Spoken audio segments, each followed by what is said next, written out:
Hey there everybody, Boyd here with you.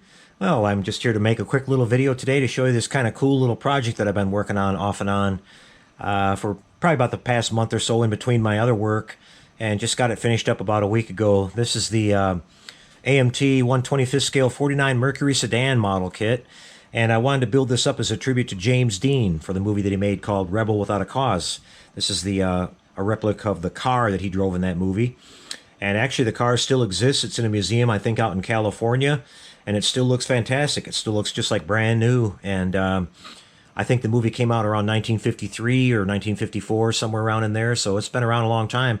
And apparently, they haven't even touched it. It's completely unrestored. So you can look it up on the internet and find some nice high definition pictures of it and a little bit of information about it. I did a little research on it, and it turns out they did a little customizing for the car in the film. They basically debadged everything. They took all the Mercury letters off the hood, took off the hood ornament, did the same thing on the deck lid here in the back. They lowered the car a little bit. They put a dual exhaust system on it, and they kind of hopped up the engine a little bit using the Offenhauser cylinder heads and the Stromberg carburetors on the old flathead Ford V8. And so it was, the cool thing was that this kit came with all those parts. It came with the dual exhaust, came with the Stromberg carbs, the Offenhauser heads and all that, so I was able to use everything pretty much right out of the box and get a pretty close replica of the James Dean car. I lowered the suspension just a tiny little bit in the back like they did in the film. Now the 49 Mercury, a lot of you hot rodder guys out there will know that this car is kind of the icon.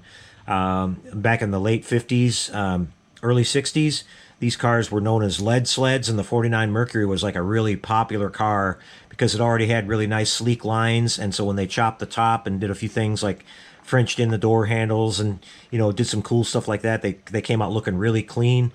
So a lot of people think lead sled means heavy, that they were just heavy old cars, but lead actually means that they had to use a lot of lead when they did the body work to chop the top and fill everything in and all that stuff, and that's where the term lead comes from. So that was kind of something new I learned when I was kind of looking into all the background about these cars, and so it was pretty cool. But yeah, I just wanted to point out, I for the paint job on this thing, I used this Tamiya TS14 gloss black straight out of the can, because I just want to do a kind of a quick easy job on this. I usually do all my cars with base coat, clear coat, and then I polish them out afterwards. But I had seen a guy on YouTube, I don't know, maybe a couple of years ago, that had done a 57 Chevy, and he used this Tamiya paint right out of the can, and I was really impressed with the finish on there without even touching it, so get a really nice smooth gloss finish with this. It's got a tiny little bit of texture to it. It probably could stand to be polished out, but I'm not even going to bother with it because back in the 50s or whatever, the paint jobs on these cars weren't perfect like the modern base coat, clear coat cars. So I'm really happy with the level of gloss and everything that we got right out of the can. Got lucky and didn't get any dust in it or anything, so really pleased. Now you can see I've got this cool little James Dean figure in scale right from the movie 2, where he's wearing his iconic red jacket. There's been millions of these, probably posters of James Dean dressed like this through the years. It's kind of the main iconic picture of him that everybody knows. But there's a little figure of this that a guy sells on eBay for just a couple of bucks. I think you can get it in either 1/25th scale and maybe a size smaller than that. But I got the 1/25th scale one and just used some craft paints and painted it up. Had some fun with that, but just kind of try to give you a little bit better look at the old Merc here. I used some bare metal foil for the chrome spears on the side here, and then the rest of it I did with my Molotov chrome pen, just because some of these areas were really tight and hard to get into.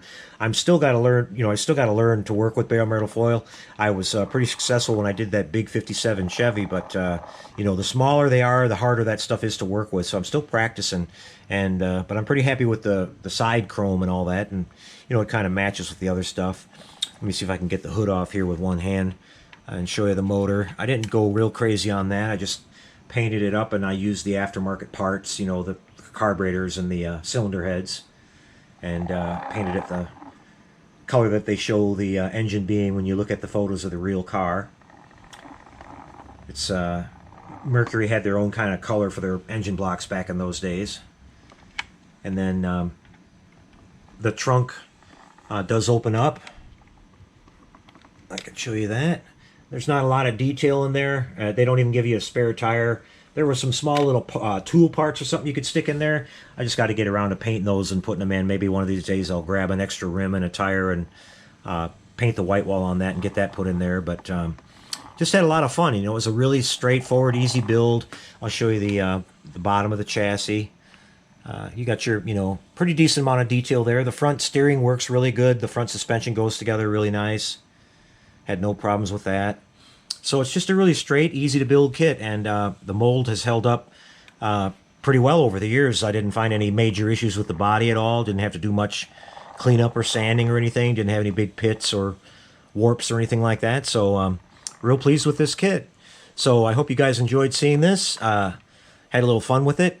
I'm going to be coming back. The next thing that we're going to start, I just finished up Enterprise number 50. We're going to put that on a custom display stand, and we'll be showing you that when this display stand comes in from Jerry, probably another few days or so, maybe sometime early next week. And then I'm going to be clear of building Enterprise models. I took the whole summer off from any commission work so that I can get started on a bunch of projects I have here that I've been promising you guys for a while. A couple that we're going to go back and finish up. We've got to finish up the Mobius Viper. I hope to maybe get back on the big Star Destroyer. I had to actually get a bunch of fiber optics for that. But I think we're going to start a brand new build, and we're going to start the MPC 22-inch Eagle. I just ordered the photo etch for it, and I also ordered the new weathering decal set from round 2 that they just released this month. And talking to Jerry, that should be coming in any day now. So once that all comes in, we'll get started on it. So maybe a week or two away, and we'll do a whole build series on that. So I hope you guys will check it out. And then I think I'm planning on building the Enterprise E, the AMT model kit. I've had that one sitting here for a while too, and I want to build that up and do some lighting and everything. So we're going to be doing a little bit of Star Trek building here over the summer, and maybe a couple others in between there. So anyway, I hope you enjoyed the video. We'll catch up with you guys in just a few more days. The videos should start coming a little bit more regular now. I'm not all wrapped up with commission work, and I've got tons of model kits planned for the summer and the fall. Want to start on the 1-200 Titanic this fall. So a lot of cool stuff coming down the road, you guys. We'll see you on the next video, and take care, and happy modeling, everyone.